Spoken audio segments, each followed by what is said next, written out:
Hello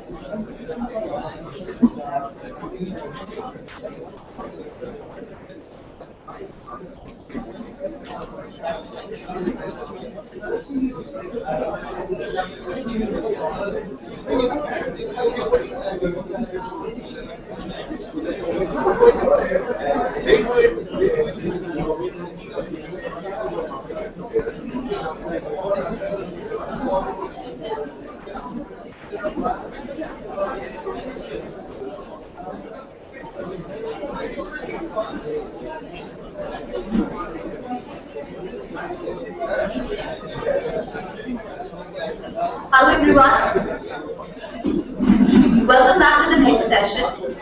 Our next session is on experiments, innovation and new prototypes. While there are ventures and initiatives for decentralized development which have matured and sustained over a period of time, the space of community-based development still provides many innovative examples which are decent yet impactful in their approach. This session brings together some of these fledgling and small yet impactful experimentations which hold potential for strengthening the grassroots. The speakers for the session are Professor DV Ramana, Business on Street, XLRI Bhubaneswar, Pradeep Ghosh, Founder Director OSS, Prakhar Bhartiya, Founder Youth Alliance, and P. Verma, Secretary, Jharkhand Alternative Development Forum. I invite them all to come to the stage. To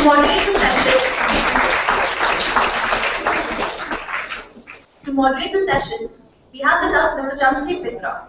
He is an engineer from IT Kharagpur and an MBA Marketing from IIM Calcutta. He has over 20 years of professional experience in marketing, advertising, and media. In 2009, he set up his own strategic consulting outfit, People Magic, through which he advises and mentors various companies, mostly Indian startups, to compete in the global marketplace.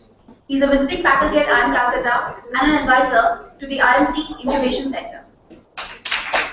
I'd like to continue the session.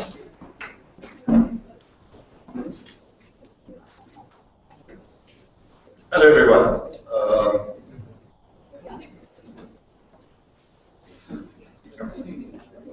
I'm extremely sorry. I'll invite Sneha to come in. Sorry.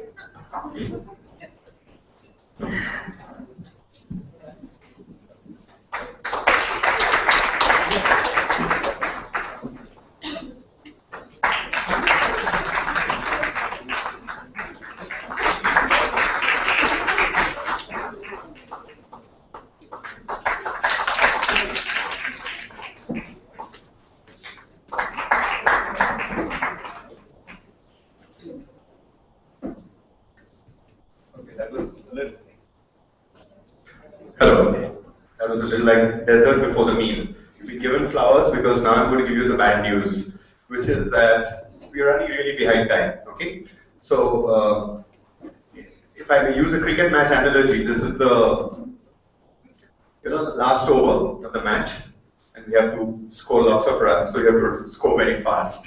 Okay, and that's the order from the captain who's there, and I'm the guy who brings the spare bat or the bridge to pass on the bad message from the captain. So I'm doing that to you. Okay, just quickly set the context. Firstly, I'm a bit of an imposter here. I'm here primarily to learn from all these people, so I'm going to do a quick job of moderating. I think the little bit of that I've been learning about social enterprise in the last couple of years, from a time when we were trying to define what a social enterprise is and search for definition, to search for the right business model, and I think we've heard a lot of things. Now we've been from a bottom-up versus a top-down approach. I think we're still kind of learning from each other, and that's a great thing because we are all united by a common purpose. So part of the learning, I think, has got to also be in this search for the right business model.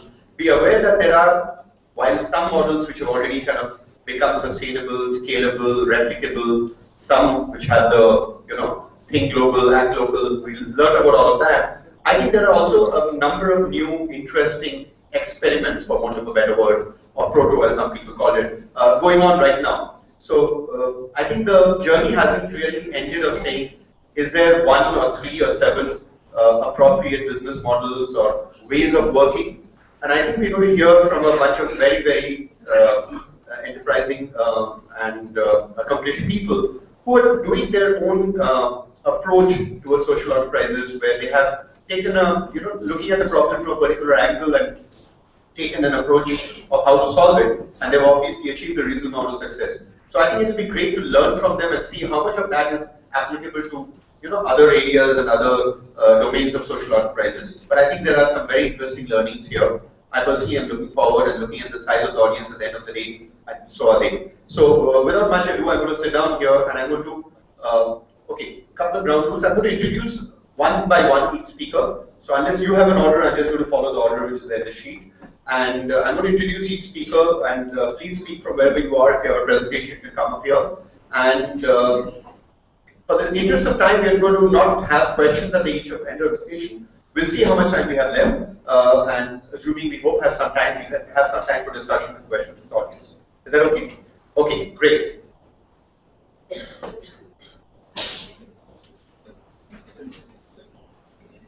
So, Professor Ramana, I'm going to give a quick introduction first. Okay. I really appreciate our first speaker because it's kind of rare to have an academic who also actually is action-oriented, especially in the area of social enterprises, and has worked loosely what we call action research or whatever to make something happen. So we have Professor DV Ramana from XLRI, who's going to talk about his experiments and learnings on business on street. So it's a 5-year-old action research project which was conceptualized and launched at Bhubaneswar to strengthen the business of street vendors, or what they call nanograms, by providing financial, legal, and IT literacy to the street vendors. The program aims to make street vendors intelligent business people and law-abiding citizens. BS was instantly voted among the top 5 innovative ideas in the Marico Foundation Innovate magazine. It was also featured by the Wilgrow Innovation Foundation among the 25 videos on socially relevant innovative ideas. Okay, and it's been initiated by Dr. Ramana, who's also Professor of Accounting and Finance at XAM Bhubaneswar. I know there are a lot of students from XAM Bhubaneswar here. So over to you, Dr. Ramana.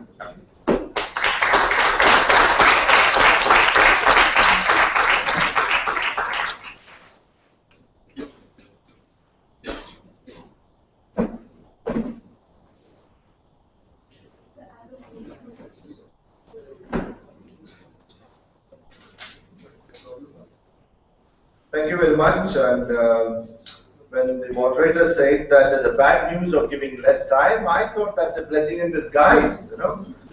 If I cannot, they say that if I cannot convey a message in one slide, I cannot do that in 22 slides. I have 22, and I'll not use that 22. But I'm going to speak on business on the street. You see me everywhere. You see me every day. I am the person doing business on the street. The street is not known as the Wall Street. That street is also not known as the Dadan Street. You call me footpath gardening. You value them high because you see them create the present value of the future cash flows. You value me low because you cannot see the present cash flows that I create for you. So business on the street tries to address this particular problem. It started as an action, but because I'm an academician, I have to give a name to that, so it became a research. So then I thought I'll combine them together and become an action research. Since I'm from a school of business, I thought that I'll call it as School for Business on Street. Creating dialogue with different stakeholders was the main objective we had 5 to 6 years back. There are a large number of vendors all over Bhubaneswar, but our focus was some people who are around XIM. So we thought that it is necessary to create a dialogue with them, dialogue with people inside the School of Business and people outside the School of Business. So therefore the entire action started more as to create an opportunity for the dialogue. But that also created an option, an opportunity for me to think large, and make a way gigantic statement, can I make management education meaningful for the business on the street? To be very honest with you, I'm still not successful in the second one. I'm partly successful in the first one. The dialogue with the vendors, I'm sure all of you know that because of the nuisance, quote and unquote, we call them, they're always at the mercy of police, they're at the mercy of the big business, the mercy of the people like you and I. So therefore, there was a need for us to talk to them and talk for them. One night, one vendor said, sir, there is CII for large industry. There is also FICCI for the large industry. There are also several associations. But where is mine? Can't we school do something for that? So the dialogue is keeping that in mind. And our efforts and to establish the dialogue is still on. The dialogue with the government. Because the government, one sudden day, they thought that we were going to clean up this mess, remove the stalls, put up some beautiful banners there, pictures there, without any concern that there is a life behind the business on the street. So it was necessary for us. I'm very happy that Father Tony, who has come back to exam, join us in this. Father Tony and myself together met the top-notch bureaucrat as well as the CM's office to stop this nonsense. Of course, we are not used this word nonsense in front of him. Interaction with the bureaucrats, interaction with the politicians, interaction with the police made us to understand their angle. We are not saying that what the other side of the picture is, other side views are not right, but we had to drive a very important message that these people are not the culprit, they are doing business.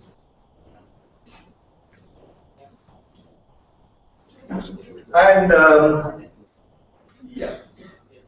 So this comment continues with the municipality with all. So, and one of the most important things which I presented in one of my other conferences here at XL was creating the financial capital through social capital. So there was a need for us to drive in that there is a business there. So I call business on street, even if it is not the Dalal street, has the ability to beat the Dalal street in the same equal number. And later on we will show if time permits. I'm also extremely happy that about 25 of my students, I was not aware that rural management students of Xavier are going to be here, that were joining me in the last one of their courses to visit, to meet them and talk to them, dialogue, have a dialogue with them and understand the business on the street. We had several dialogues within XIM faculty, external faculty, resulted into conferences. Those who are interested to understand the papers which we are able to convert, I'll be very happy to share with you on that. The power utilities. I hope you know that Odisha was the first to state the power sector reform, but government, the utilities never thought that the business on the street can also be a customer for them. They were consumer, but they were not the customer. They were consumer because they were tapping the power. But there was a need for us to convince the utility that please convert this boss into your customer. And it took some time to give them a meter. So therefore, our dialogue with the utility resulted in business for utility and a legitimate right for the business on the street to demand the power. Student community, I already mentioned, the latest student community is already here with me, but this activity, number of students from XIMB and Utkal University were part of it. They are constantly in touch with the business on the street to create some meaningful literature. What are the questions? I know that the problem that the previous speakers in the previous session are addressing are overwhelming. I know that it's not a help. But a street vendor asks that I'm not a woman, I don't indulge in any sex, or I don't indulge in any antisocial activity, I'm not in a rural area, but why government is not looking at me? When we went to the chief secretary, they said that business on street is not in our definition of poor. So therefore, none of our activities are targeted to them. So therefore, the way that my previous presenters have mentioned in the previous session, absolutely important issue of health.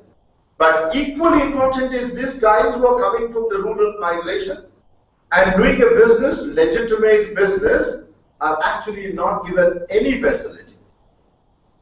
No urinal there, no water tank there, no place to sit together and talk and understand what is happening in the rest of the world. So why do they start business? So it is not just they become an entrepreneur by taking an entrepreneurship course. The life has made them to go to the street. Can management education be made relevant for them? Is a bigger question than we are. I know that, I don't think I have to take you through every slide there, but every line that Excel or XIM or IM teaches is equally meaningful to the business on the street. And the business on the street also understands that. But the problem is, we don't have the ability to take that education to them. So that's the challenge we thought at XIM can be addressed that. How to create the relevant knowledge. So we created a very small, minuscule knowledge, which I may share, and how to disseminate that. Fortunately, 10 years back, I would not have dreamt about this project, though I started thinking about it. But today it is possible because the tablets are there. I can actually convert this tablet into the B-School in the hands of the vendor. And who will pay for this knowledge?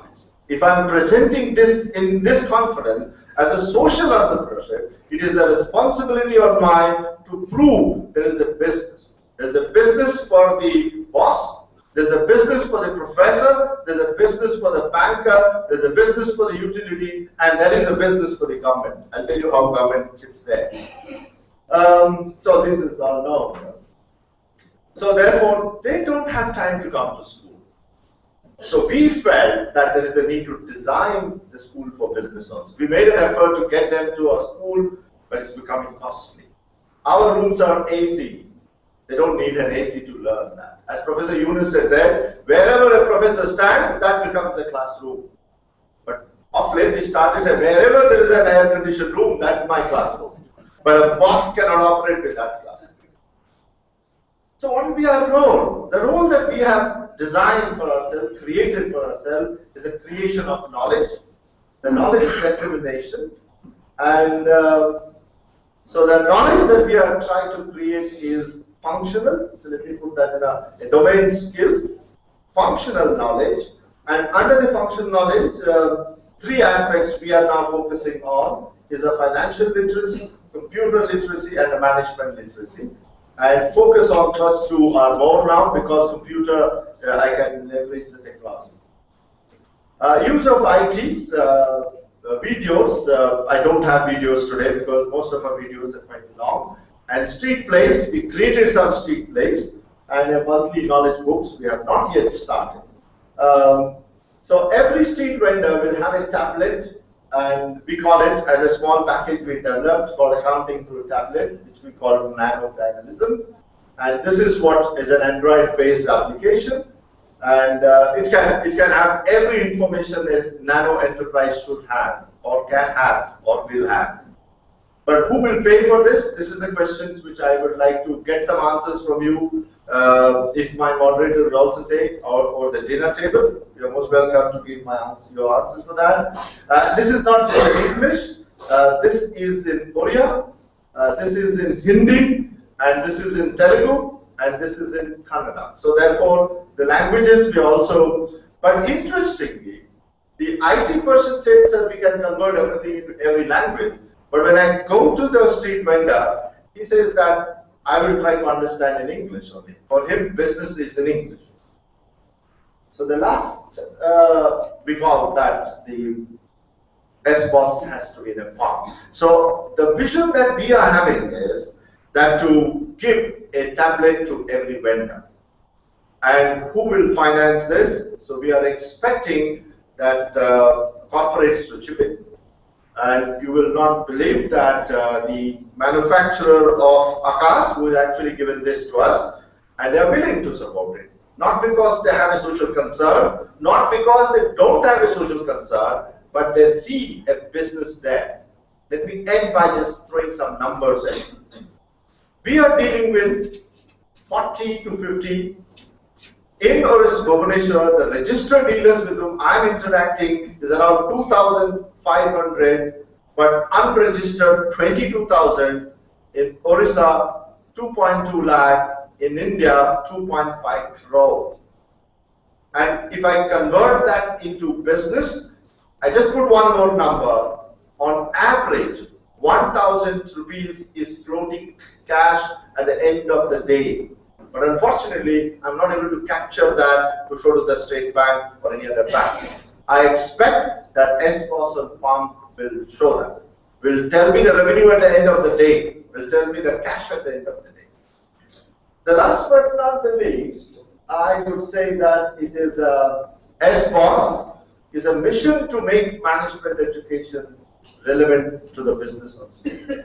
Is a platform. As I said, I will not get into the details of each and every aspect which I've learned, but it's a platform to revolutionize and create a revolution to take this 2.5 crore. It's a platform to achieve the social objectives with a strong business model. I invite bankers, I invite the IT solution provider and the hardware manufacturers to join. It's a means to fulfill individual, corporate and personal social responsibility. To my students, I mentioned this, don't talk about CSR always. It's for you, it is PSR, personal social responsibility. Would you like to make the business on the street meaningful? Would you like to make your management education relevant? Then join us. Thank you very much.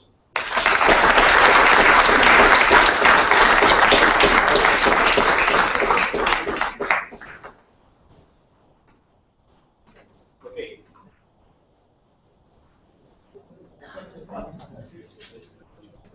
Well, the captain orders are being well followed, the timing has been perfect, and yet, absolutely right. If you have an important and powerful message, you can deliver it in a very short time. And you did that just now. Thank you.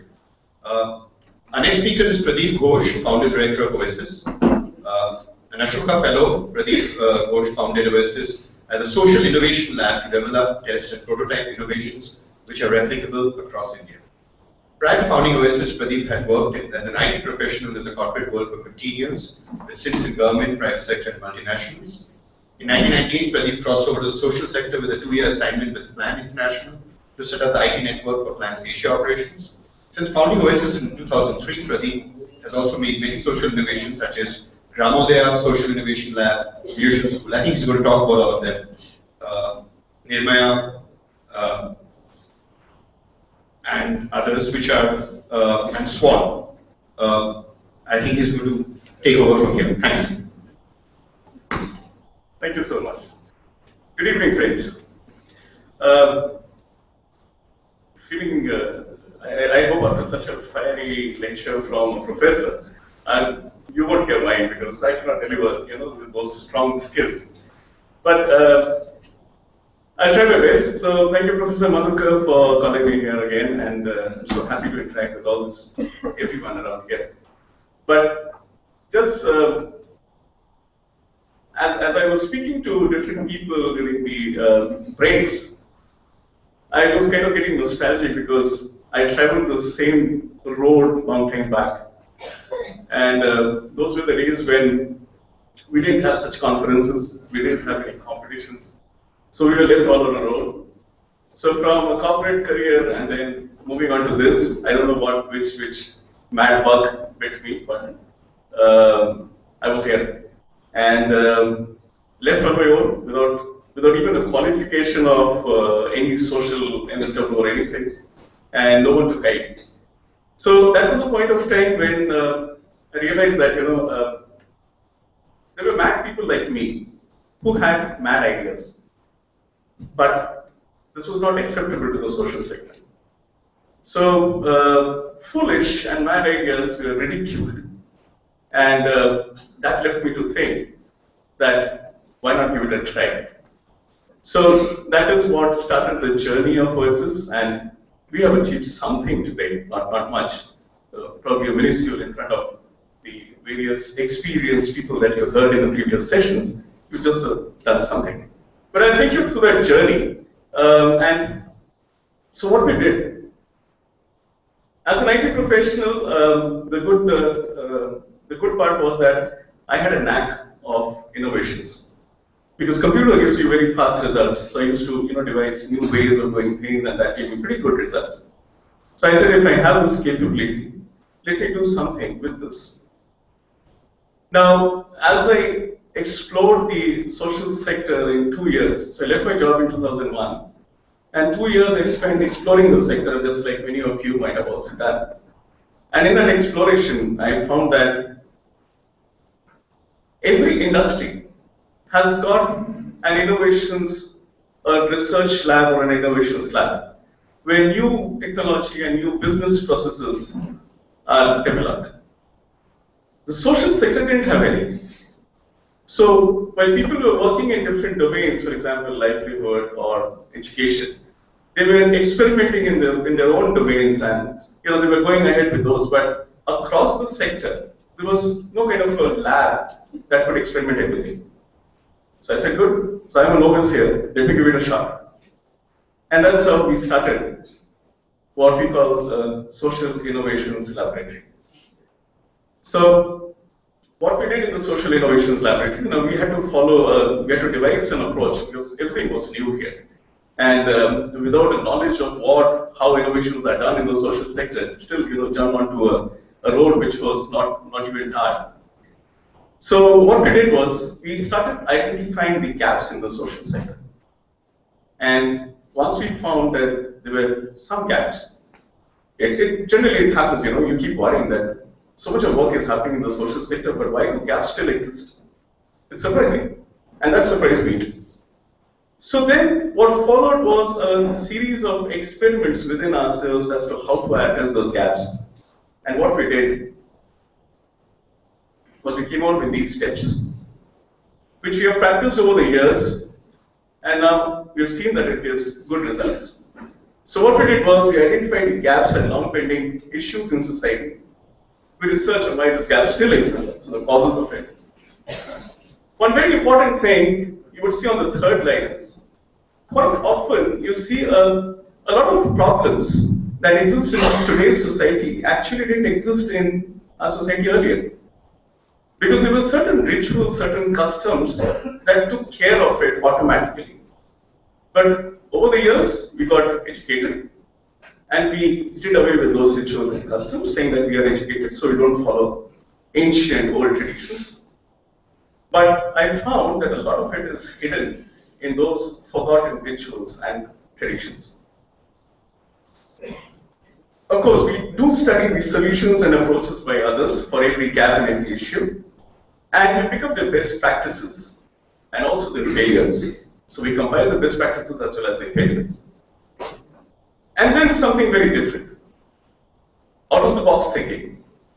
And you know what out of the box thinking is? It's thinking foolish, it's thinking simple. And we have found it works. So I'm just sharing my experience how we went about it. Probably, I don't know how you will appreciate this, but let me share this experience. So we use out-of-the-box thinking techniques to design a simple, innovative, practical solution for the issue. Then we pilot the solution through the stakeholders. This is a very important point, and I think everyone mentioned here that all these solutions have actually involved stakeholders in the implementation, and we do the same. Now, once we pilot the solution, we use the learning from the pilot to develop the solution into a model, and then we share the models with others for application. So that is what we started doing in our Social Innovations Lab. So what was the approach to social innovations for us? So the approach was, after we identify an issue and problem, we identify all the stakeholders. Now if you see, what do we mean by the stakeholders? So stakeholders for us are not the beneficiaries alone, but those who also benefit from the solution, from the problem. So there are many people who actually benefit from the problem. So that is why they keep the problem alive. They are also the stakeholders for us. So we identify those stakeholders and drill down to the root causes of the issue. Then what we do is we break the structure. We say that this structure doesn't exist, and we look at the problem with a very fresh perspective, an altogether different perspective. And then what comes out is a simple, innovative, practical solution. Now what the next step happens is this, we did it over the years. We follow an approach called the negative brainstorming approach to identify the gaps. I can explain this later, but probably in this presentation, the time would be short to explain this. And then after identifying the gaps, we refine the solution again to fix the gaps. The next step is to do a stakeholder perspective thinking. So we don't hash out the different stakeholders and do a thinking from their perspective as to how do we see the solution, how does it benefit them. Because at the end of the day, my solution should be a win-win situation for all. It should benefit everyone. That is how we get the support of all the stakeholders into that solution. And of course, then refine the solution to fit in all stakeholders and pilot the solution through the stakeholders. So this is an approach that we devised over the years and we have found it very successful.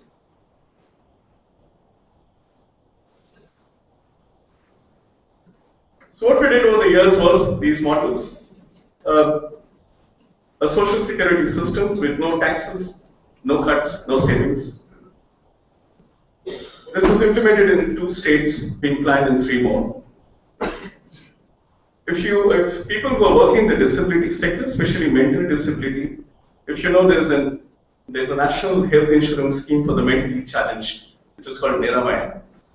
That was a model that was implemented nationally by the government of India. Then we have an interesting model called the Museum School for Urban School Children, bringing quality education through the museums to remove the disparity in quality of education between a rich child and a poor child in the same setting. That was the gap that we identified. The museum school has been extremely successful.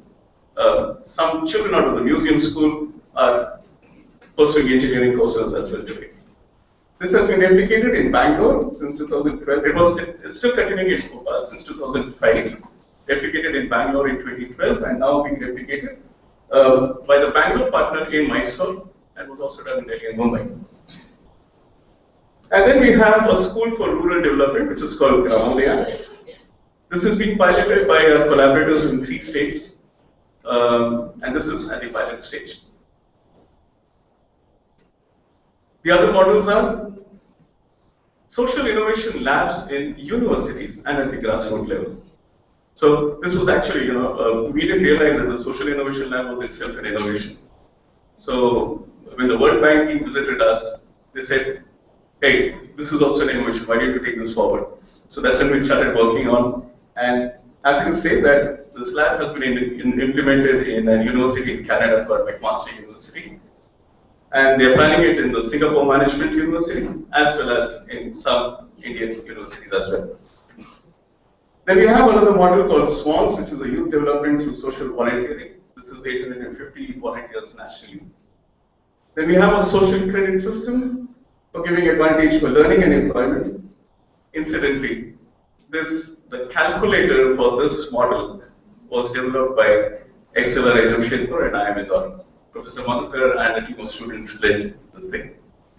So it has its roots here as well. And there are 3 ideas on the drawing board, which are waiting for aspiring social entrepreneurs, because we know that we cannot do everything. So if any one of you wish to become an aspiring social entrepreneur and wish to take one of these models, if you have a brilliant idea, we'll take that and take you further. Otherwise, if you take one of the ideas and take up social entrepreneurship. Some pictures that speak of. So if you look at the first picture, that is what happened to an urban slum child when he saw children of the other school, and he used to stand at the boundary and do the same exercises that the school children did inside. The transformation that the museum school did was, you can see in the rest of the pictures. So the second picture actually shows the teachers' training that was done by the museums, and that's a continuous process. Then the teachers actually teach in the museums, and at times these teachers are, if you see the gentleman, he's teaching history from an archaeology museum in Bhopal, and he's a retired person from the Archaeological Survey of India. So if you can get such a teacher to teach, quality automatically comes in. And then we have the last picture, which shows the status of the same child before and after the museum school happened. This is one of the models which also got me the Ashoka Fellowship. So this is a social security system, works in a very different way from the social security models of the West. And this is a system which gives you all the advantages of social security, but without any social security tax, without any cuts, without any savings. The slide explains everything, but if I go into the details, probably I'll not be able to play a 2020 match as what I just said. So I'll just run through the slides. This is a glimpse of what the social security system, how it was started. So same women folk coming together in a village and then deciding on how to do things. Secondary livelihoods merging together, integrated by one business model, and that takes care of their social security. The retail outlets, which are opened up, and the entire accounting procedures and everything, we actually set up a social business venture in each of these places. And this is completely managed by them. We don't play any role except for facilitation and training. This has been implemented in 2 states and is being planned in 3 more by other NGOs. This is a rural education model that we are piloting right now. And again, you know, this I have taken slides of 3 models which are rural focused, because since the theme was built around grassroots, of course grassroots also means urban, slums and the disabled. But I've taken the rural perspective only so that it won't take much time on each. Now this is, you know, what do we see, how do we see the education scenario today? So today the education scenario is that the entire education system is a colonial type, focused on urban aspirations. So the entire education system builds urban aspirations. And in the name of universalizing the same system is given also to rural children. So they also build up urban aspirations. What's wrong in that? When they build up urban aspirations and they follow those professions, they migrate to cities, and we say it is leading to migration. So we are the cause and we are the sufferers. On the other hand, all these NGOs and government welfare programs that need a lot of rural development professionals don't find them locally, so they have to go to the premier preschools and get them at a very high cost. Most of them go back to the metros and become consultants. So we said that if rural children have got such high potential that they can take up urban professions, can't we teach them rural development? Such an obvious question. So what we are doing through our rural education model is exactly the same. We are trying to teach them rural development at the high school level, because we realize that children in rural areas often do not study beyond schooling. So why not do it at the schooling level itself? And for that, we are not the subject experts in everything, so we have constituted a team of advisors. These are professors from all the rural development schools. Professor Madhukar is a part of that advisory team as well. So they are the ones who design the curriculum and the pedagogy, and we do the rest of the things, but in a very different way. This is 90% hands-on, 10% theoretical. We are piloting this in 3 states, and it's going on pretty well. Probably I can share the results of this next year when we have good results coming out of it. A glimpse of what the rural education is all about. So if you see the cottage on the left, so that's a cottage which was built by the teachers of Gramodaya. Because the teachers also have to go through the same process of 90% hands-on and 10% theoretical during the teachers' training. So he said, if you want to teach vernacular architecture to your students, first do it yourself. So That's how we train the teachers, and then the teachers do the same thing to the students. The other handicrafts that you see, some handicrafts and organic farming and things like that. There are many more, but I could not fit in so many pictures into that slide. So there are only 4 of them.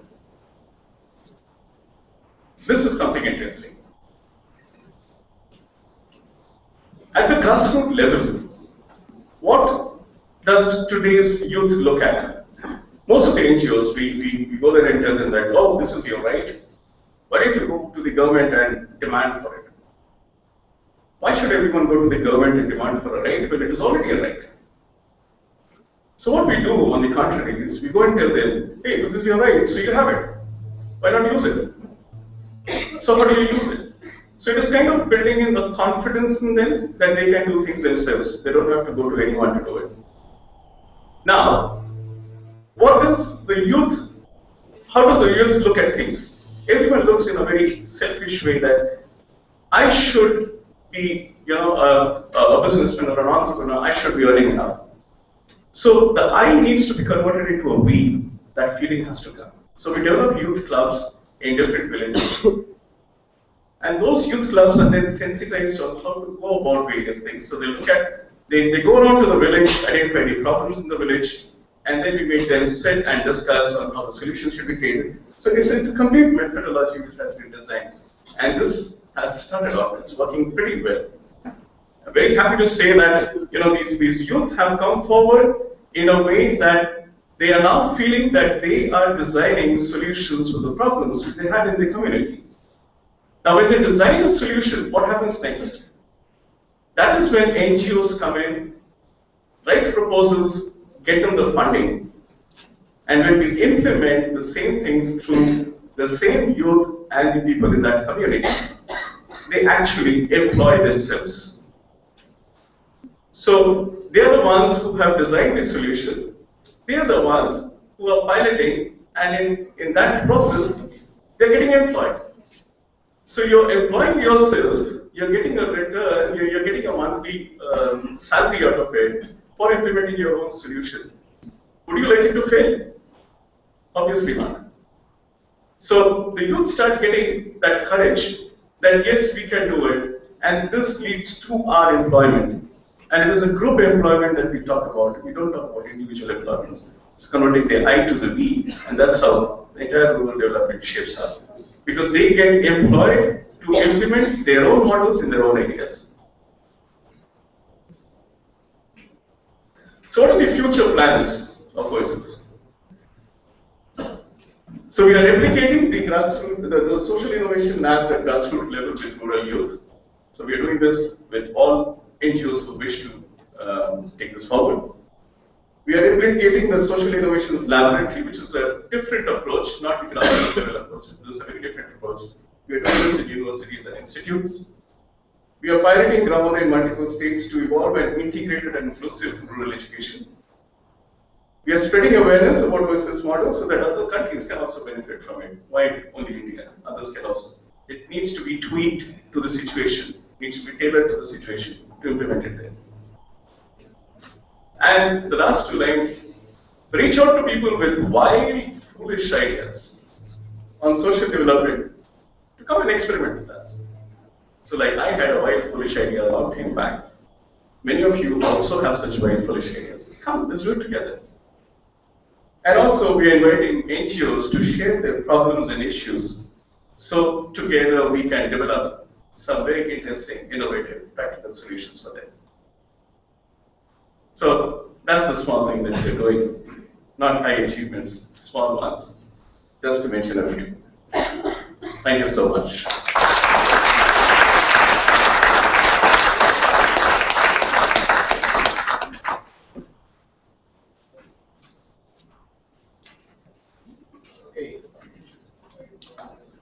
Okay, I guess we're still not doing bad on time. So the run rate's up, but we're getting there.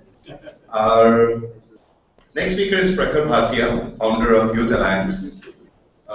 Youth Alliance facilitates youth passionate for social change across India and to translate intention into action and find their best fit through all-round exposure. The organization aims to build a movement of young leaders equipped to meet India's problems by designing programs such as Ramya Lead the Change and Come Alive, which provides experiential exposure to both urban and rural space to identify their passion.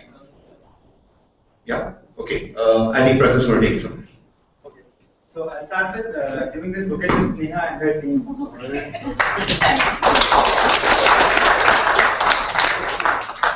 This was my dream when I was in college to do something like this, but I didn't have Madhukar Shukla sir with me at that time in 2007-8 when I was in college. I really feel envious sometimes that you have such an amazing person on campus who supports you to do something like that. Thank you, Madhukar sir, for giving this opportunity to all of us. So, I feel privileged to sit with grey hairs, no hairs on this panel over here, and they all are like experienced people. They have worked for like decades. I'm a young novice over here. But thank you, sir, for giving me the opportunity to sit over here right next to you. Yeah. So, to start with, I'll start with a ridiculous but a very fundamental question over here. How many of you have ever had loose motions? How many of you have ever had loose motion? Can you raise hand? 99.9% have had. Now think of a woman in rural India who is suffering from loose motion and there are no toilets in her home. So what will she do? She'll wait for night, wait for entire 12 hours, and then at night she goes out. Is this a bigger problem or selling fair and lovely and no marks a bigger challenge? So for me, this question is a fundamental question that keeps me awake and that has been pushing me for the last 4-5 years to do something and make a small impact. So I think you all should also think of this question: what is more important, to sell fair and lovely or make toilets in rural India? Because more than 30% of rural India don't have toilet still. So I'll start with a small story. So the word Genesis is over there. So it started 22 years back when me and my co-founder Shivali, we went to same school and we both were like 1 year back. We just came to city, Kanpur, and there was a school opened over there near our home. So we lived 1 kilometer away. The school was a midway of 1 kilometer, and we both were admitted to the nearest school, and that was a good school. We both went over there. And fortunately or unfortunately, there was a slum right next to our school. So I think the genesis would be somewhere over there. Seeing that inequity every day after school, and every day seeing kids over there and not getting an opportunity to enter their school. So that was something, I think that was the genesis of the entire journey. And Shifali was a brilliant kid. So when we entered grade 1, my rank was 28th in class, and her rank was the 27th or 28th. But by grade 3, she started coming first, and she still comes first in whatever exam she gives. And I managed to get around 20, never beyond that. So we went to same school, same teachers, same academics. I went to a private college. I tried for IIT for 2 years, but I failed to get through IIT, and she went to IIT Kanpur, the best institute possible. And we were like really, really good friends. So when we went to our engineering colleges, me in Ghaziabad and she in IIT Kanpur, we again figured out the challenges are exactly the same. In IIT Kanpur also there is no platform where youngsters can come forward and do something for social change. And same was in my college in RKGIT, which was a 10-year-old college, and I just wanted to go away from Kanpur, go to somewhere near Delhi, a metro city, and with my like all 18, 19-year-old want to get away from parents for some time and stay and enjoy life in hostel. I also thought the same way. I'll go to Delhi, somewhere near Delhi, and enjoy life over there and do something from there only. So when we started discussing what are the platforms, so both in IIT and my college, there was nothing where we can engage with youngsters to do something on ground. And that pushed us to start a social platform within college, and we came up with this idea of Youth Alliance.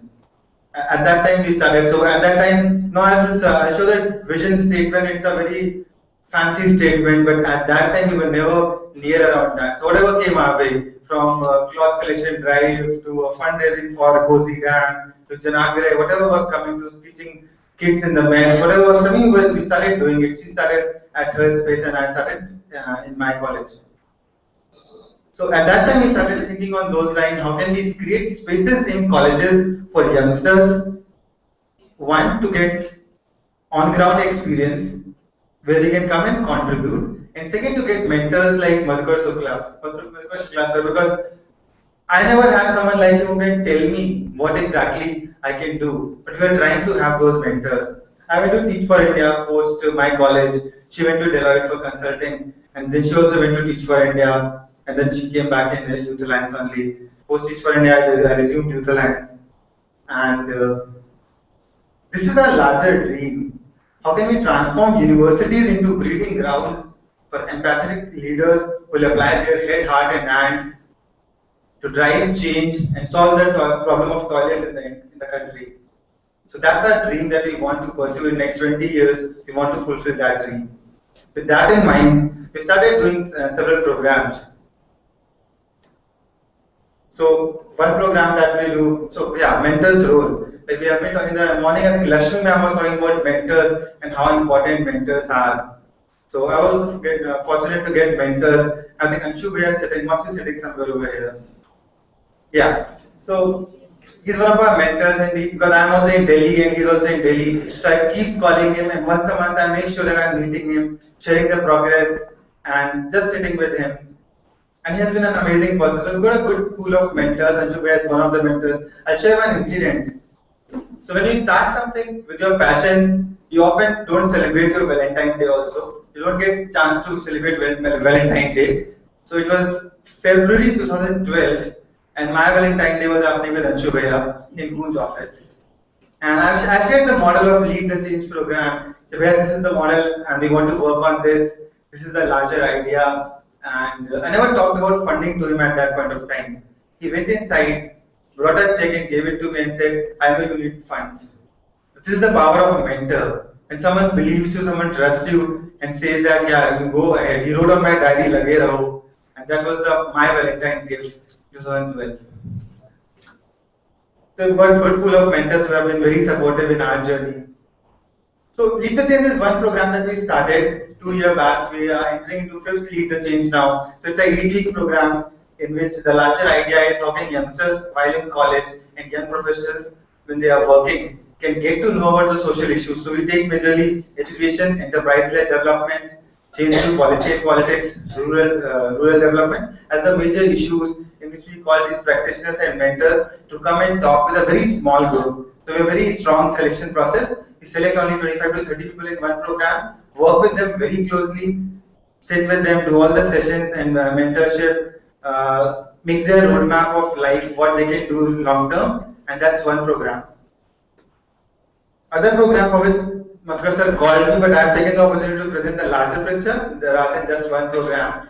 So Gram Manthan is the other program that we do. We have been doing every summers. We do it's a 9-day program. So mostly people stay in the village post program also. And the larger idea is again, how can youngsters from the urban centers come and see the village and think systems thinking and design thinking, put all those things in place and see what are the solutions over there. But we make a disclaimer from day one. You will not go and talk about, I will do this, I will do that. Go and be a learner. Go and live in the village and just try to understand. So all those sessions happen and things happen in those 9 days. This is one Come Alive program that we do every Gandhi Jayanti. Go out and do something what you really want to do. It's a picture from Cannot Place Free Health campaign. So in last 2 years we have worked closely with around 220 youngsters. We have got some 23 youth-led initiatives coming up. Then we have got like around 40 youngsters who have joined social space, or they are studying development economics, or they are volunteering with it full time. 40,000 is a big number. I also sometimes get worried about that number. But yeah, there are people who are working with, as part of an organization, working with 5 headmasters in Junjunu and in Mumbai. So yeah, that's the impact. So this is the most important slide for me. So the realities for us currently in India, which is 65% young people in our country are less than 35. And every year we have 5 million graduates coming out of college. It's a huge number. And only 10% of them are job ready. So out of 50 lakh people, only 5 lakh people are job ready. And this is a definition for me of the university. Universities are factories manufacturing semi-employable products who seek security, status, success to involuntarily become a part of bigger problem. And I hope most of you will agree with this, because this is happening. So if I pick up this bottle and see there's a batch number written over here. So all the Kingfisher water bottles across the India would be same. So when I ask someone from which college you are, the first thing mostly we will tell them I'm from XLRI Jamshedpur, 2009 batch. So is XLRI or I am Ahmedabad or RTCIT producing products, or is it what is the space all about? So our language has got deep inside us, and our language reflects what we truly are. So that has changed a lot in our country. I'm from 1989, I'm Ahmedabad batch. So if one student from that batch is doing something wrong, the whole assembly line was wrong, because we entered in the college with that, and we were said to we have to sell fair and lovely, no marks, or go into slum culture and take oil and all those things. And if one single person is doing something different, then he's a failure over there. So this is what is the reality of Indian university.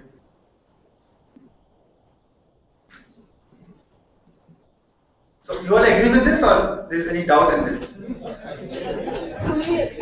Mostly you all agree with this? Okay. So in our last 2 years of learning, what we came up was the major challenges that we were seeing. It is a peer pressure. So if I get placed and I'm getting a package of 10 lakh rupees, now I have to see how can. So if my friend is getting a package of 12 lakh, I have to make sure that I need to get 12.1 lakh. I need to be a bit ahead. It is not just peer pressure, it is family pressure. Srivastava ji के बेटे की 17 लाख की लगी, आपके 15 लाख की कैसे लगी? Those are the things that happen in my family also. We talk in those terms. So that is the pressure that has been put on us. Inspiration is totally missing in colleges just now. Because if you enter a college, you will see there's so much lack of inspiration. People are not thinking about innovative ideas. Mentorship, as I said, this is a very fortunate space where we have mentors who are supporting young people. But most of the colleges you go, you'll not see a single person, single professor also sometimes who is ready to support you in your vision of life. If you sometimes get up and say that I want to change the education scenario in this country, people will laugh at you. And same was when I was in my 3rd year. I used to say I want to change this. My colleagues, my professor used to really laugh at me. I still remember my HOD calling me and said, "ये झंडा झूला लिए जो घूमते रहते हो इससे होगा क्या?" And I said, "Sir, this is my way. I don't want to sit in a place when I want to do something else." And he was never convinced. But now he's convinced. Now when I go back to college, they call me. Well, now they are convinced. So that was one thing. On-road learning is missing totally in our college. We don't get opportunities to do something on the road. There are very few. NSS started with a very good vision. It just got so diluted. It has become a 72-hour activity. So you get a certificate if you have completed 72 hours in college. And then entrepreneurial ecosystem, no one talks about new initiatives, no one talks about new innovative ideas. So that are the basic problems that we saw in campuses. So at the end, the onus is on us. We need to do something. So we came up with this 1-year program, onus. And the larger idea is to intervene into a college system, choose 25 students, like a Sigma is over here, building something similar across the colleges, selecting 25 students, working with them over 1 year, and bring the practitioners like Anshu Bhaiya or Madhukar sir in college to take sessions and share the real life examples. So what is happening? A very funny thing. So when a corporate guy gets retired, he's retired at 60, he goes and joins a engineering college. So when he's not worked in a corporate, mostly 65, 70, then he goes back and joins a college because corporate people are not paying him much. That has become, can we bring these practitioners, people like Anshu Bhaiya or Pradeep sir or Madhukar sir, they come in our college and they talk about their journey and they encourage. That is one larger idea. How can these people going into college have sessions, then the reflection workshop, hands-on experience, collaboration, influencing culture, that's a larger objective. I'll just go through the 3H model that we are trying to practice and that we are trying to apply in the colleges. So first thing is, so basically ONS is a 1-year model which has 3 phases. So phase 1, the focus is on personal transformation and heart. So we have sessions and designs that we have made around empathy, compassion, self-awareness, active listening. So most of the people, when I was also sitting over there, feeling a bit nervous about sitting with all these oldies and thinking, how will I do? How will I do? So my mind half was, what will I say? And half was in the presentation. So how to be more active in listening, be in the present when someone is sharing, listen to him rather than thinking what am I going to respond. So we often, when someone is asking a question, we think of an answer first before completing that question. So that's the larger thing. How can we have those things, green as a habit? So that is the focus on in phase 1, which goes for 3 months on personal transformation. In phase 2, we start thinking on innovative solutions. So design thinking session happens. Time management session happens, then systems thinking, and different all sort of these sessions happen, and they give them a project that they need to complete in next 3 months on ground. And the larger objective is that we should start thinking of solutions and know how to do something on ground. So we take up different projects, awareness campaigns within college, that we can pick up any issue. So I'll just give you an example of systems thinking. So in the morning, Xavier was sharing about the sanitary pad issue. So just now, if you go in any college and talk about this issue, they will urgently come up with an idea. So if we give them, this is a village with 500 females, how will you solve the problem? So they'll go and they can fundraise, get funds, buy the sanitary pad, and distribute it in the village. But the larger idea is, if there are 500 women, and if they use 4 pads every month, which accounts to 22,000 pads, the plastic sheet in those pads will be so dangerous because there is no municipality in the village, and those plastic sheets will be dumped near around in the river or the pond. And in a year, if you calculate, there are 24,000 plastic sheets being dumped in that local village, and that will become a huge challenge. So how can we think systemically? How can we think on all the parameters which will get affected to the solution that we are putting into place? So that's a larger idea. So how can youngsters, while they're in college at the most impressionable age of choosing their careers, think on those lines? So that happens during the head part. So basically, head and hand work together. So they have to do on-ground project, and they're also working on those ideas. And then they have to do on-ground project like India exploration. So a couple of people will go and start working with Teach for India or Goons, or they'll go to Prava, start volunteering, understand the ecosystem. And then similarly, some will take up an enterprise initiative. So there's a problem of financial literacy among the guards in college. So they will take up that issue, start working with them, make modules, and pick like 20 guards within the college and start working. See, what is the impact over 6 months? Can they get a bank account? So those simple small projects. Because we strongly believe that in the beginning you get some success, the morale goes up. So we ask them to take up small projects and make them execute them on ground. So that happens. And in the phase 3, they have to take up an idea and execute it completely on their own only. So that's a way we are thinking to accomplish our dream of nurturing these students into social entrepreneurs, NGO workers, young professionals in corporate with a social angle in mind. So the larger idea is we intervene in one college, work there with 3 to 4 batches, and then come out and make sure that the culture is sustained. So in the first year we work with 25 students, in second year we work with new set of 25 students, and imagine 70 Saurabhs or Sneha or Prakhars in one college, they will surely infect the ecosystem.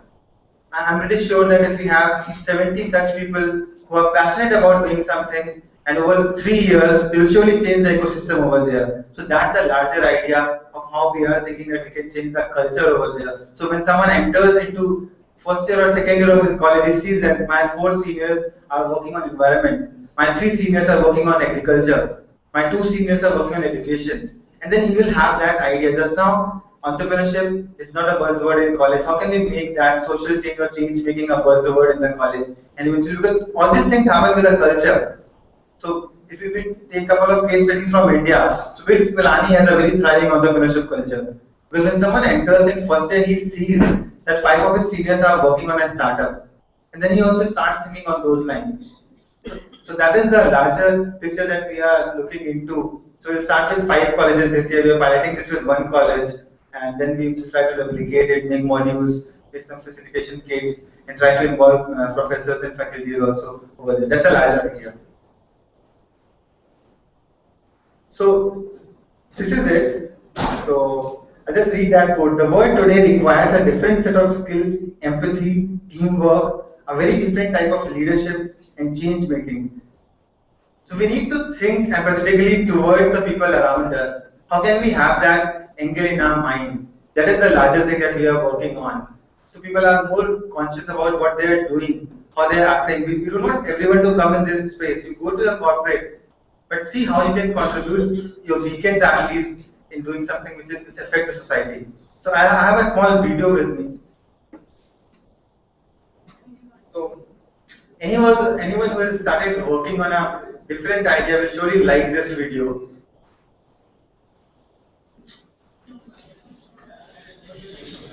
You're probably going to want to look to see how you want it to lie. Okay.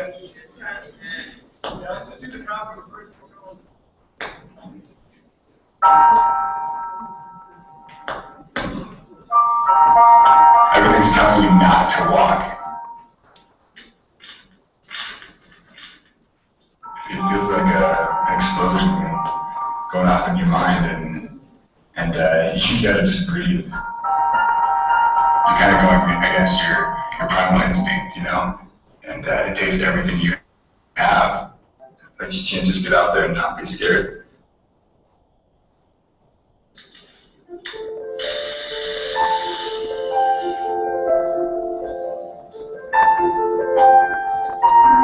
My relationship with the line is pretty straightforward.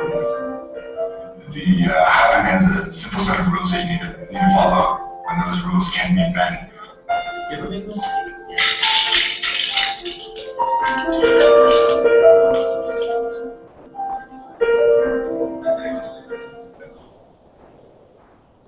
think it's important for people to know their limits.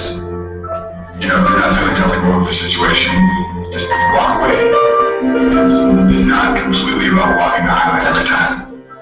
You know, sometimes you'll have some frustrating moments. It's a whole journey.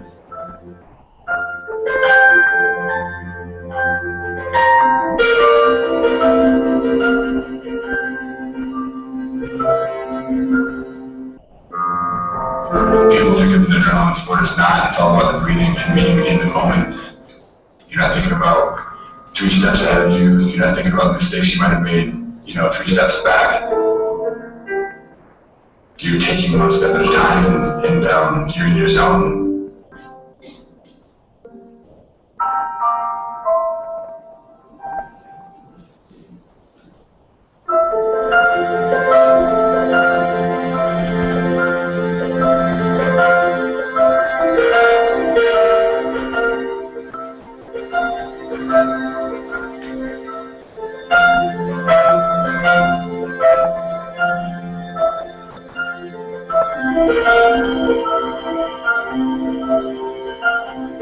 You can give yourself when you're sitting up, a couple hundred feet above the ground. You might as well take a look down and try to take in the situation.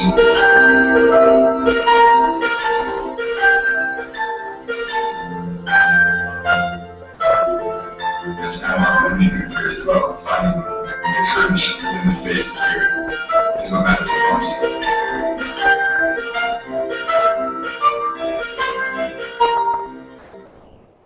And then really it's just your ability to stand up and put 1 foot in front of the other. Kind of like how you should do everything else in life.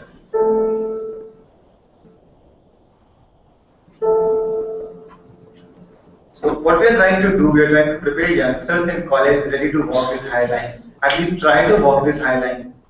So this is more of an entrepreneurial journey in any way of your life. You go to a corporate, you have to think innovatively, because in the coming time, people will respect people who have innovative skills.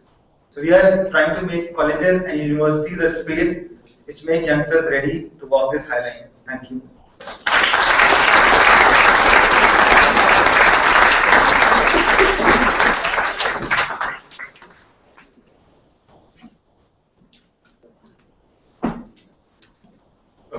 kept the last slot for the youngest person in the panel. Ms. PV Verma, Secretary, Jharkhand Alternative Development Forum. Jharkhand Alternative Development Forum is an informal association of the persons of the civil society engaged in the alternative development process in the state. The forum is engaged in developing alternative development models as opposed to the present non-sustainable globalization model of development that is destructive to environment. Its two key thrust areas of work are microthermal power plants for rural electrification and promotion of organic multi-crop farming. Mr. Verma is the secretary and convener of the forum.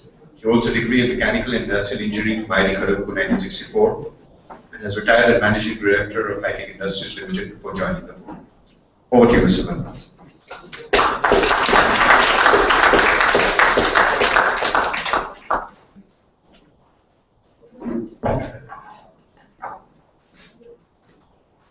Friends, generally the last speaker has to first awaken the audience because they are ready to go. I'm very happy at seeing the title of this conference. It's very, very deep and very inspiring. It says rethinking. Rethinking means pause a while and think where you are going. Don't start going on the path that you are going. Rethink. It tells you to pause, to stop, to ponder. And it's saying rethinking development. So it says, what kind of development? You must answer the question, development for whom, for what, development to what end? And these questions have to be answered before we proceed further on our path, which is why it says rethink development. And the last word that they use is grassroots. So they are linking the development to grassroots. So we are not talking development of people like you and me. We are talking development of the grassroots. And we are saying the present development, let us think and pause for a while and see whether it is doing anything to the grassroots. And this is the challenge. This is the challenge. I have a film only. I don't want to talk too much. The film says quite a lot. But I want you to analyze the present status of this country where there is disparity and widening of gap between the richest and the poorest. There is hunger and malnutrition, there is hatred and violence, and there is a general breakdown of society occurring. And we as educated individuals and educated management graduates and educated and experienced people have to ponder and think why this is all happening even after so many years since 1947. I always, when I mention this, the reply comes back that we have achieved a lot.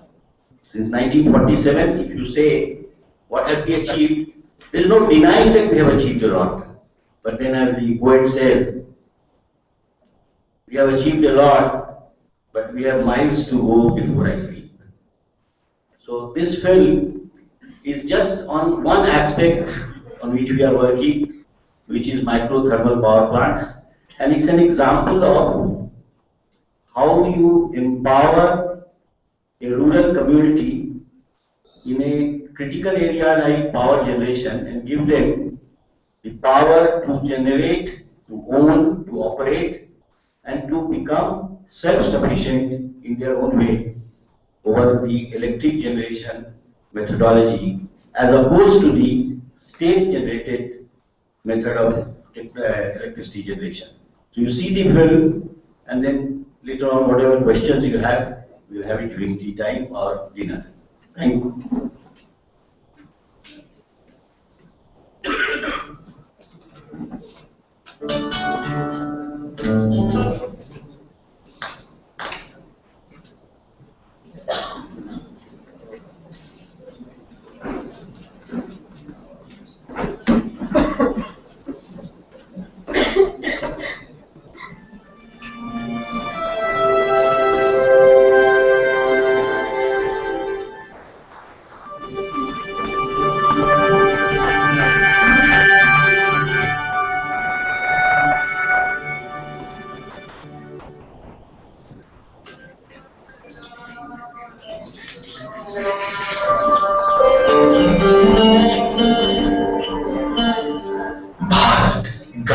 देश है।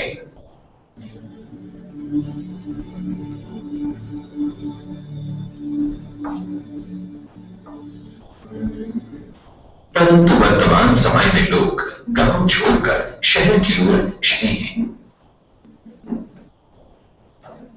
इस गांव में किसी का कोई सरकारी नौकरी नहीं, एक खेती भरोसा है, अपना पालन पोषण करता है और कुछ कोई सरकारी नौकरी इस गांव में नहीं।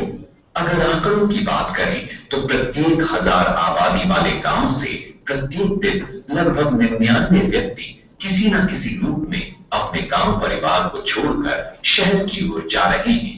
इसका कारण है गांव में रोजगार की कमी। देखिए, जिसके पास जमीन नहीं है, 1-2 कट्ठा जमीन है, तो वो कहां से चला सकेगा?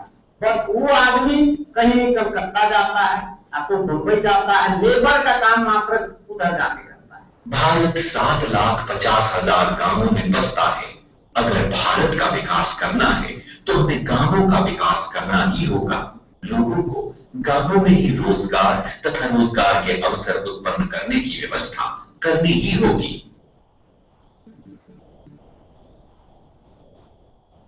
गांवों में जहां बिजली के अभाव में लोगों की दिनचर्या सूरज उगने के साथ शुरू होती है और सूरज डूबने के साथ समाप्त हो जाती है।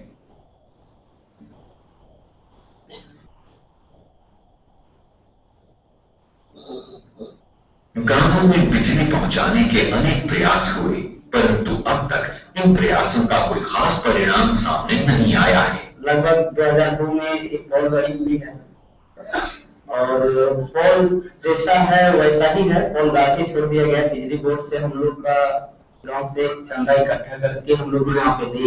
अभी भी हमारे गांव में लाइट सही ढंग से नहीं है, बिजली बोर्ड का कोई काम नहीं हुआ अभी तक। विद्युत परियोजनाओं की स्थापना कर गांवों में बिजली पहुंचाने की बात तो की गई, परंतु ऐसा हो न सका और विद्युत परियोजना लगाई भी गई तो गांवों को उजाड़ कर। एक थर्मल पावर जो बड़ा थर्मल पावर होता है, जिसमें 2000 मेगावाट बिजली बनती है, तो एक सुपर थर्मल पावर जब तैयार होता है, उसमें हम लोगों का जो रिसर्च था उसमें ये था कि 115 तक गाँव 100 से 115 गाँव जुड़ जाते हैं। 2000 मेगावाट थर्मल पावर के लिए अगर 105 गांव, 115 गांव, 100 गांव उजाड़े जाएं तो कैसा विकास है? और ये टिकाऊ नहीं है, क्योंकि लोगों को उजाड़कर विकास सही नहीं है। तो इस पर एक शोध की बात हुई कि कैसे बिना उजाड़े क्या ये संभावना बन सकती है कि हम उस तरह का विकास करें। We are finding that villages in India do not have electrification, and it doesn't seem likely that for a long time they will have electricity because there is a power shortage in the country. And because of this reason, we thought of electrifying villages in village by village in a small unit, so that it could be controlled by the village, owned by the village, maintained by the village, and village will become self-reliant and self-independent on power generation.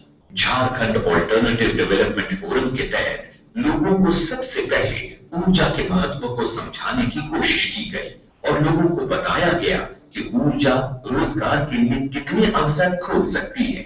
See, village mobilization is perhaps the most difficult part of this project. You can install machines, you can run machines, you can operate machines, but you cannot control human behavior. In full mobilization, select a village which we would like to mobilize. We have to first see whether the village has any community spirit inside it, whether they can work together on any issue. Maybe not the whole village, but at least 20, 30 people inside the village can work on common issues and spend some time. So that is the first step taken in order to enter the village. Then mobilization is done over a period of 10-15 meetings, because you have come with a project for electrification. You'll be surprised that some villages will outright say, we don't want. Some villages will suspect you as to why you are doing, what is your benefit. And more than their benefit, they would like to know why you have come to that village and why you are trying to do what you want to do. and whether there is an angle to it which is not clear. समय बीतता गया, कुछ लोगों ने विरोध किया तो कुछ लोगों की सहमति भी बनी, किंतु धीरे धीरे बात ग्रामीणों की समझ में आने लगी। Even when the mobilization, the convincing, the methodology of operation, this continues, and sometimes it may take 6 months, 1 year. In one case in village it took 2 years. It's not easy because we're trying to change the mind pattern and behavior pattern of the village, which has been neglected over the last 70, 80, 90 years. And so they don't think that their lot can be improved easily. It is difficult, it is laborious, and it is slow. But it is also very rewarding if it works. So like we have today installed in 3 villages, one in Bihar, one in Jharkhand. But the selection of these 3 goes on through 10-15 villages. ये पता है क्या ऐसी लगेगा, कोयला लगेगा, अलग भी लगेगा, इसी का चला करके आप लोग का ये मशीन जो चलेगा उसी से आप लोग का बिजली मिलेगा। हम लोग का चंगा हो गया है, नहीं जान पाए थे, लेकिन जब दिखाया गया चला, हम लोग चला जब रहे हैं तब हमको लगता है कि बहुत अच्छा। गांव के अनुकूल सूक्ष्म विद्युत उत्पादन परियोजना की शुरुआत की गई। ये परियोजना गांव की आवश्यकता पूरी करने में सक्षम है और इसकी लागत भी काफी कम है। गांव के विकास के लिए माइक्रो थर्मल पावर ही होना चाहिए। पहली बात ये है कि माइक्रो थर्मल पावर से गांव नहीं मिलेगा। दूसरा है कि गांव को बिजली कब चाहिए, ये गांव वाले तय करेंगे ना।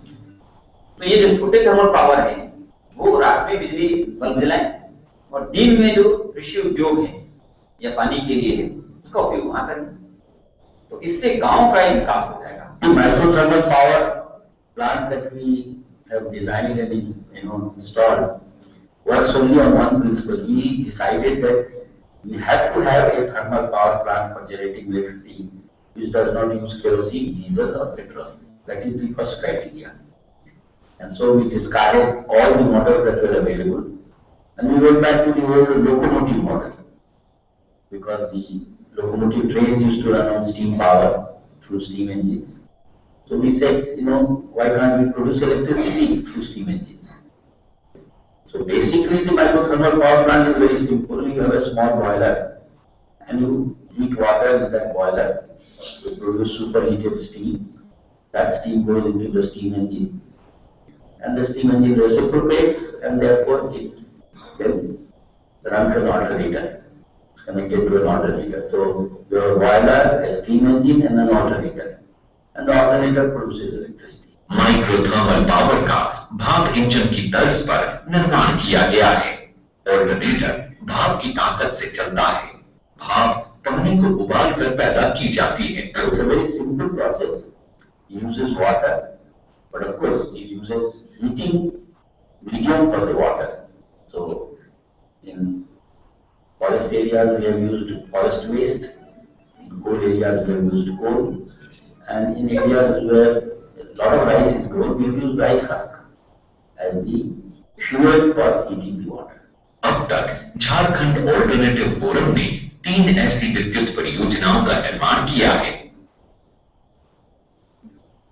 पहली झारखंड के सरायकेला में है, जहां सरलता से लकड़ी के टुकड़ों और सूखे पत्तों द्वारा माइक्रोथर्मल पावर को चलाया जाता है। दूसरी हजारीबाग में है, जहां कोयले का इस्तेमाल कर विद्युत उत्पादन किया जा रहा है। और तीसरी झारखंड के पड़ोसी राज्य बिहार के सीमान में है, जहां चावल से निकले भूसे को जलाकर विद्युत उत्पादन किया जा रहा है।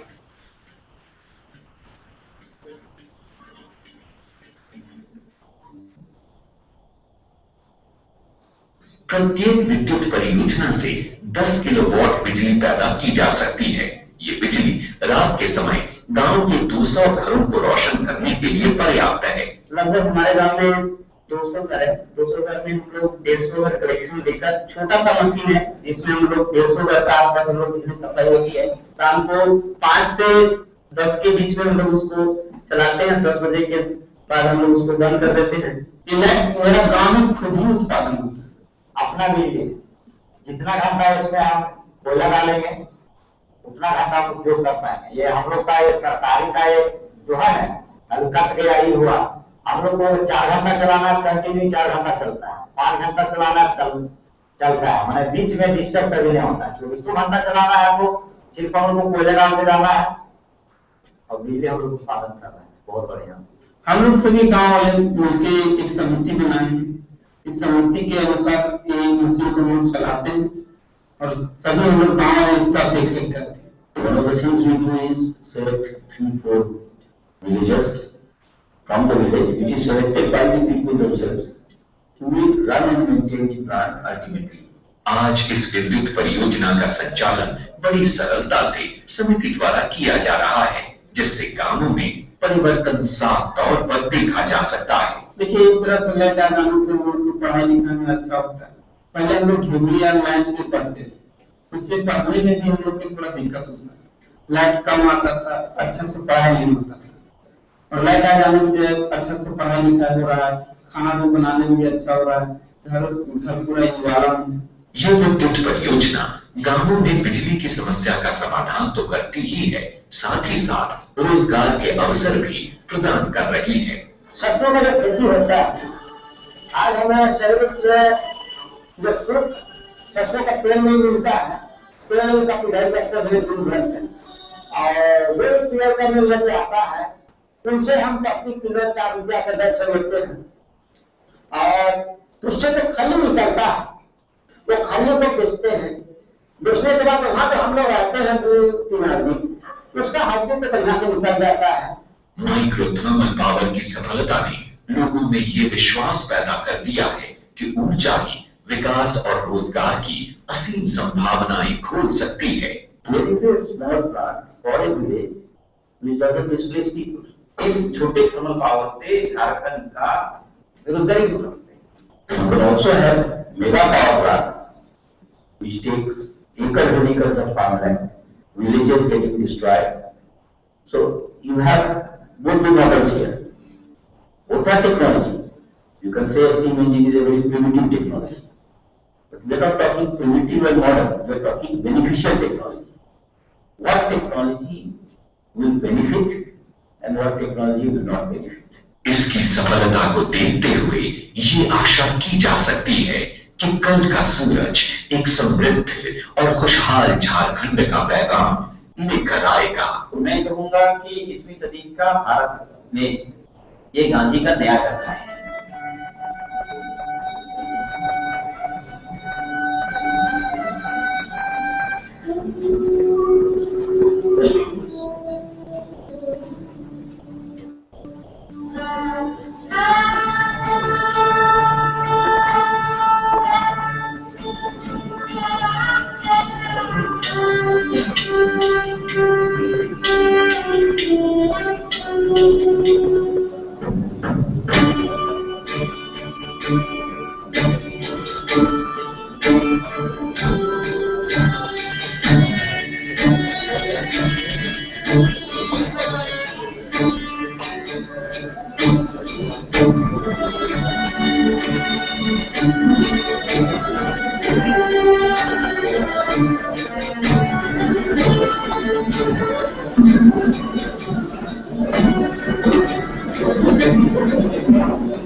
This is in a very experimental stage. A lot of work technology-wise has to be done. A lot of work has to be done for its replication. A lot of work has to be done still with the villagers concerned. But we feel that if, like, so many offers had come from so many other speakers, if we can collaborate with a lot of people. We had shown this also in IIT Kharagpur. We wanted technological support. this can be done. This is the kind of technology input that we require, because the villagers require employment, villagers require electricity, villagers require the kind of facilities that we are trying to create in cities. They also aspire, but they should all be in villages where they can live, earn money. We are convinced that through organic farming and other improved farming methods, farmers can earn much more than what they can earn migrating to cities. And if farmers migrate to cities, we will be starving because nobody will make crops for us, and I do not know where this country will go. Thank you.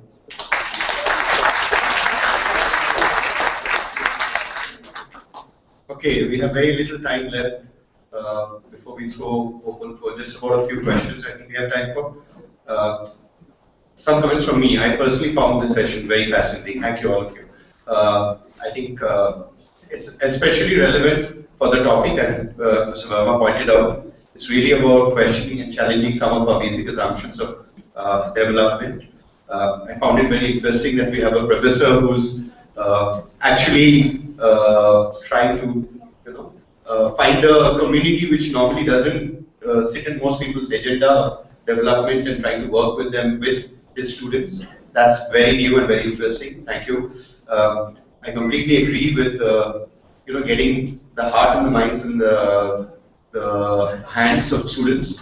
This reminds me of a famous educationalist called Ken Robinson, who I'm sure a lot of us know about, who basically thinks, and I agree completely, that our entire education system is based on a 19th century industrial age, which is the entire batch processing thing that he talks about. So it's a complete industrial age thinking which dominates our education system. If you have to rethink development, I think we need to rethink education, which fits into that development. I think that was a very fascinating thing.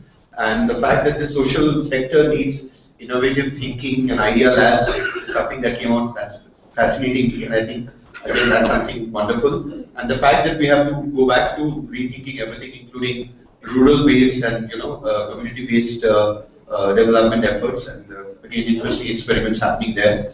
What's other interesting thing I found is that there's so much to do and there's so many problems, and it's never too early or never too late. So here we have somebody who's already young, but he started thinking when he was in school, and that I find fascinating.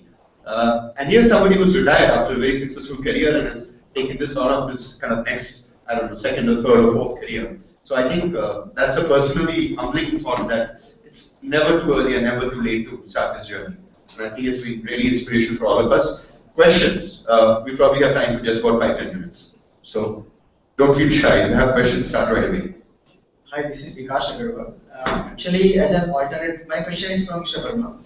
As an alternative development aid, you have chosen hydropower or thermal power, right? So, like there is also a chances of pollution from this coal or burning these kinds of things. Why don't you have this kind of solar powered microgrids plant, which can, again, the land is involved in this type of projects.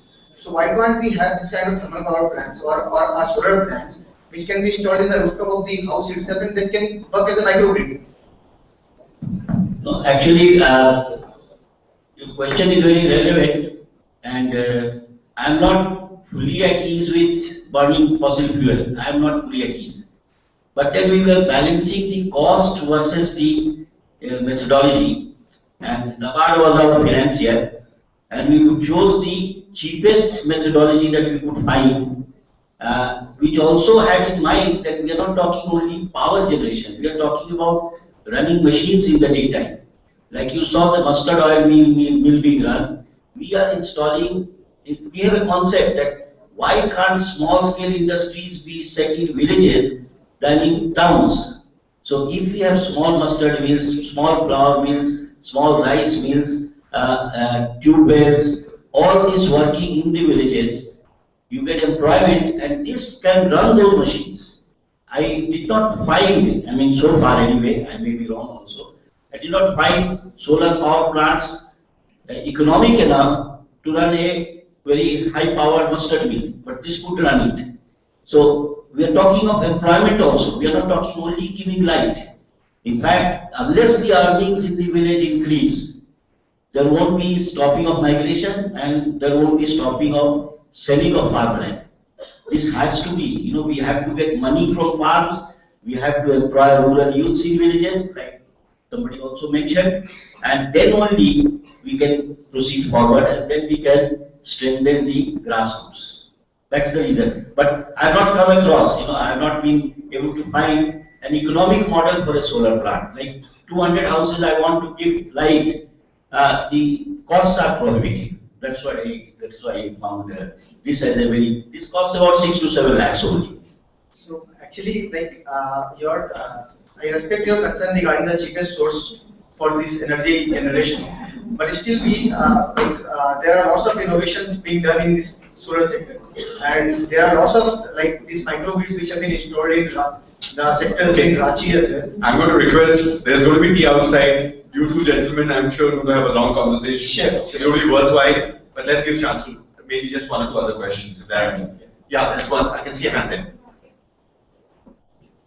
You want to ask a question? Okay, go ahead, and there is mic which needs to reach there. This is to Professor Ramana. I saw that application, that app that was there, but somehow it wasn't clear to me, what all kind of BI, business intelligence, would a street vendor get out of that app, which would help him, become better at his. And then if there were some other alternatives also which were probably discarded for whatever reason. So these two pieces of information. So I'll only explain to one app, which is Android based, which I've just shown. We felt that the only way we can demonstrate to the larger world, the banks and other, is by capturing the transaction at the bottom of the pyramid. So therefore, this app which we have developed is an accounting information, which captures the transaction by the end of the day, and then it goes to the cloud, and if possible, I can combine them and give it share with any place, anywhere. So therefore, the 10 or 20 people who have actually used try to understand accounting, because most of them are already been using the mobile, so that it was not difficult for us to teach them. So it's a absolutely simplified accounting. I don't use the word double entry accounting there. It's a very simple. But because of that, it gave us a confidence that I can actually create other legal, which I mentioned. So there are some legal information which we would like to share. But the larger agenda is that by giving a tablet to a vendor, I'm not only just educating the vendor, but also the family there. For that, I need other applications. We're still working. I know there's a follow-up question. So your agenda was to make these transactions visible to the financial authorities to secure credit for them. As I say, that's actually a bigger question there, which in one line I cannot answer, because it's a double-edged sword. Because if I say that please share the data, then the government is going to pounce on that. So they are very insecure with respect to the government. So therefore, it's an information. And a larger question, you can say, what will this information be useful to the street vendor? Then we need to discuss more. Okay, we're going to have a second last question. Okay. My question is to Mr. Professor from XIMB. Sir, I wanted to know what was the response of vendors when you talked about the technology. And my second question will be, it is well to go for corporates help for these things, because I don't think so it will cost, one tablet will cost more than 5,000 to 6,000 if you are getting from Akash and all. So why don't you mobilize the vendors to buy them from their own money?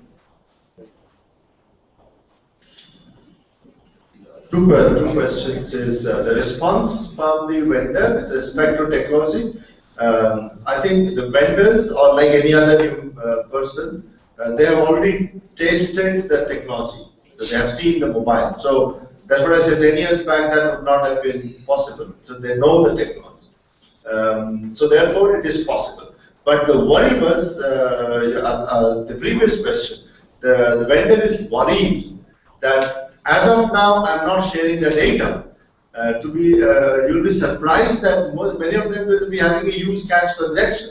So that worry is not about the use of the technology, but actually use of that information by the other other stakeholder is Bodhisattva. The resistance is coming from there, not about the technology. The second question is regarding, I also agree with you, these are two schools of thought. Can I ask the vendor to pay for it? So that's a model, and we are not discounting it.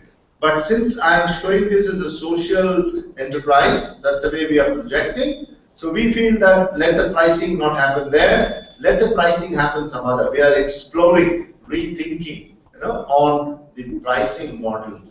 This model is very clear, simple. Thank you very much. Yeah, my question is to Prakhar. I'm very impressed by your presentation, and I wish many more youngsters like you should emerge in this country. My question to you is, this training program which you talk of, 4 weeks training program for social entrepreneurship. Do you train the trainers also?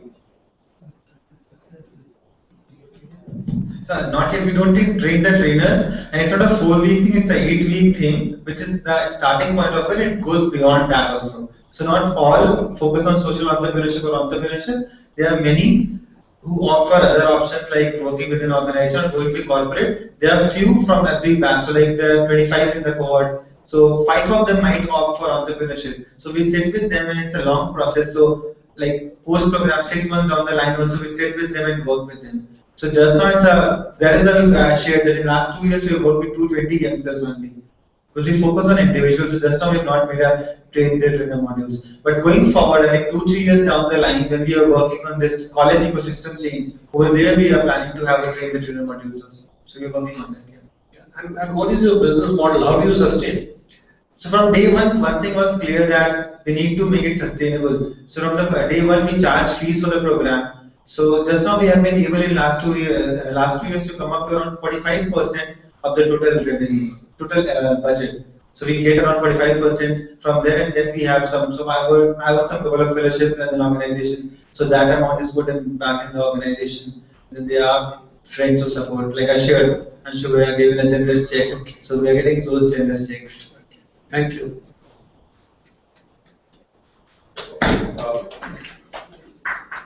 I think it's been a long day, but I'm so glad we ended on a truly inspiring note for excellent speakers sharing alternative visions of how to sustain and grow the ecosystem with a lot of questioning existing assumptions. I'm sure there are a lot more questions. I can see people wanting to follow up. So let's get out of the hall, maybe have another cup of tea and continue the questions. And I think the organizer is going to tell us what's ahead. I would like to thank the speakers and the moderator for such a wonderful session. I request Mr. Chandrik Mitra to please present mementos to our speakers. I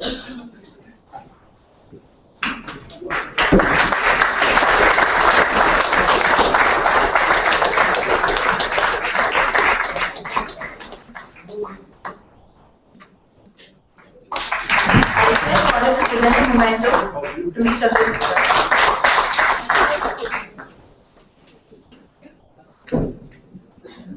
Before we break at this point of time,